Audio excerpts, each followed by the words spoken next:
Hey guys, let's get more news about Steelers, but first, don't forget to subscribe and leave your like. Steelers Russell Wilson sends clear three-word message to Mike Tomlin after loss. Quarterback Russell Wilson suffered his first loss as a starting quarterback for the Pittsburgh Steelers in Week 12. Head coach Mike Tomlin, who remained winless in road divisional matchups on Thursdays, is receiving a lot of blame for the defeat. But even after the loss to the 3-8 Cleveland Browns, Wilson appears to have nothing but confidence in his head coach. In his Instagram story late on November 25, Wilson sent a three-word message as a caption to a picture of himself high-fiving Tomlin. "We built differently." The picture suggests the "we" Wilson is referring to is Tomlin and himself. But Wilson could have meant the entire Steelers organization. The quarterback tagged the official Steelers account on Instagram in the post. One could also interpret Wilson's Instagram story as a message to Tomlin. Wilson tagged Tomlin's official account on Instagram in the story too. Whether a note on or to Tomlin, the implications of Wilson's message in his Instagram story is largely the same. It appears he strongly believes the Steelers will bounce back from their 24-19 loss to the Browns in Week 12. The Steelers led for two brief periods in the Thursday night matchup. But at one point, the Browns led by 12. The loss dropped the Steelers to a full game behind the Buffalo Bills and two contests back of the Kansas City Chiefs in the hunt for the top AFC seed. The Steelers also now only have a half-game lead over the Baltimore Ravens in the AFC North. Losing to Cleveland could be even more costly with who the Steelers have coming up on the schedule. First, they will face the Cincinnati Bengals and the Browns in a rematch at Acrisure Stadium. But the Steelers will then square off versus three Super Bowl contenders in consecutive weeks: the Philadelphia Eagles, Baltimore Ravens, and Chiefs. Wilson and the Steelers will have plenty of opportunities to prove they are indeed built differently.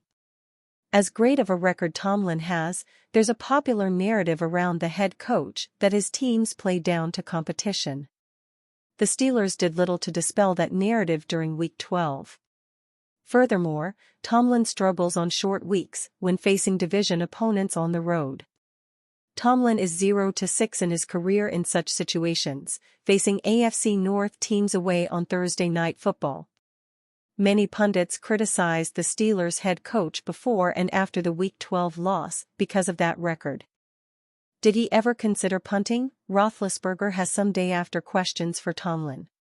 From the start of the game against the Cleveland Browns, it was clear that Mike Tomlin was holding a more aggressive posture than he normally does.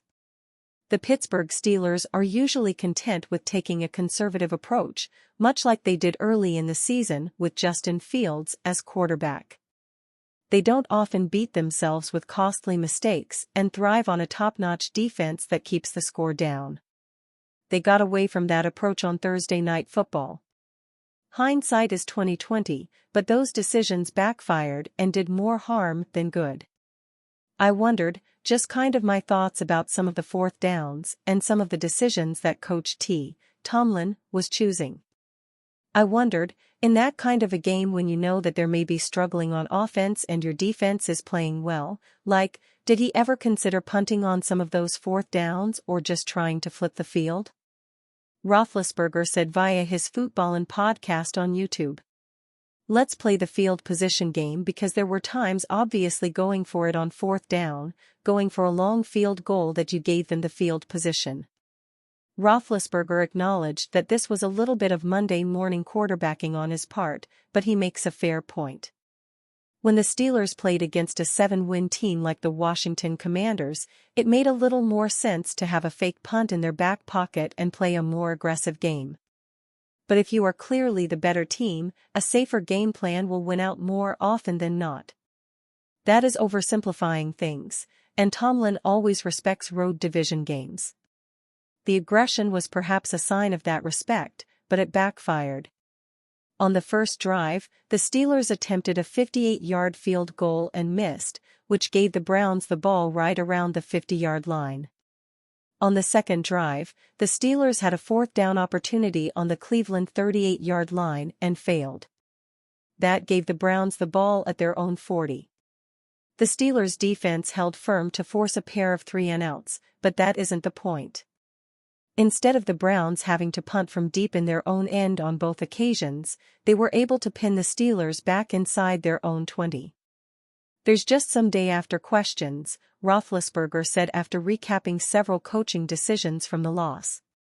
Tomlin often talks about complementary football, with the defense helping set up the offense and, of course, special teams aiding both sides of the ball in winning the field position battle. On Thursday, it was pretty disjointed in that regard because of Tomlin's aggressive decisions. "I won't directly blame Tomlin for the shanked punt, but it probably would have been good to keep the punter engaged earlier in the game so he wouldn't make his only punt of the game in the final 4 minutes of the game. That punt ended up getting shanked for just 15 yards, which spelled certain doom for the Steelers. I can't help but feel like the Steelers would have won soundly if they had taken a more conservative approach, but of course, that is just conjecture at best." Report: Steelers could be in serious danger of losing Arthur Smith. The Pittsburgh Steelers made a shocking move to fire their struggling offensive coordinator, Matt Canada, roughly a year ago during the 2023 season. Historically, the Steelers have avoided mid-season firings, sticking to a methodical and patient approach to leadership changes. However, after enduring several seasons of underwhelming offensive production, Pittsburgh broke tradition, deciding it was time for a change. Canada's dismissal signaled the organization's frustration and commitment to revamping its offense. In the 2024 offseason, the Steelers turned to Arthur Smith, a proven offensive mind who had struggled during his 3-year tenure as head coach of the Atlanta Falcons, but previously thrived as one of the NFL's top offensive coordinators with the Tennessee Titans. Smith's arrival brought hope for a rejuvenated offense built on physicality and efficiency, qualities he showcased in Tennessee. So far, Smith has seemed to embrace his role in the Steel City, helping reshape the offense into a unit with renewed purpose and identity.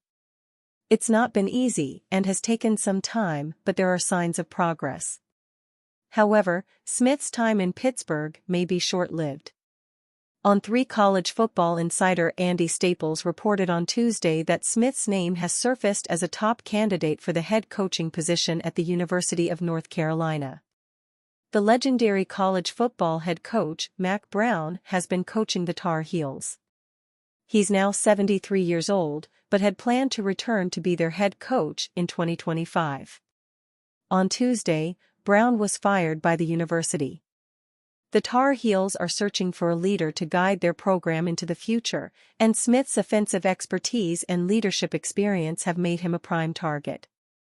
This development raises questions about the Steelers' ability to keep Smith long-term and whether his departure could disrupt the team's ongoing offensive rebuild.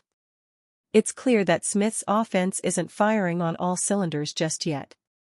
That's understandable, given the circumstances. Justin Fields started the first 6 games, and Russell Wilson has taken over for the last 5. Despite the transitions, the Steelers are 8-3 and sit atop their division, a testament to the team's overall strength. While the offense has shown flashes of improvement, fans remain concerned about the unit's struggles to score touchdowns early in games and capitalize on drives in the red zone. And you, fan? What do you think of the situation of Arthur Smith? Leave your opinion in the comments.